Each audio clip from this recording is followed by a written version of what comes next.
dans l'église, dans le corps de Christ, il y a toujours deux camps de chrétiens. Il y a les chrétiens qui sont dans les 10% et les chrétiens qui sont dans les 90%. Où est-ce que tu es? Tu vas dire 90% ou 10%. Je ne sais pas. Tu sais là où tu te trouves. Je veux que tous ceux qui sont dans le camp de 90%, amen, je veux qu'ils quittent, qu'ils changent de camp. Si tu es dans le camp de 10%, reste là. Alléluia. Il y a 10%. Il y avait 10 qui sont partis. 10 qui ont été guéris. 10 qui ont vu le miracle. Mais un seul est revenu.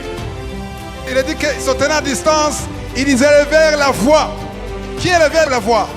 Les 100%. Ils ont crié. Ils ont élevé la voix pour le miracle. Comme toi aussi, tu es en train d'élever la voix dans la prière. Lève la voix dans le jeûne de prière. Tu pries, tu insistes. Alléluia. Tu persévères en élevant la voix. Et quand tu es guéri, quand tu as le miracle, qu'est-ce que tu fais? Tu changes, tu te reposes. Et tu jouis de la victoire. Les 10 ont élevé la voix, mais quand ils ont eu le miracle, les 9 sont partis où? La Bible ne dit pas où ils sont partis. Quand ils ont été bénis, 9 ont changé de direction. Il y a 10% dans l'église, il y a 10% dans le corps de Christ qui reviennent toujours. Il y a ceux qui sont bénis, mais quand ils sont bénis, ils sont loin de Dieu.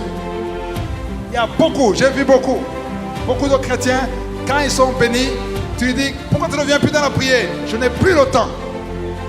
Est-ce que tu pries le matin? Oui, avant, mais maintenant, je suis busy. Busy de quoi? De la bénédiction. La bénédiction te pousse loin de Dieu. Mais ça devait être le contraire. Quand tu es béni, viens à Jésus. Alléluia.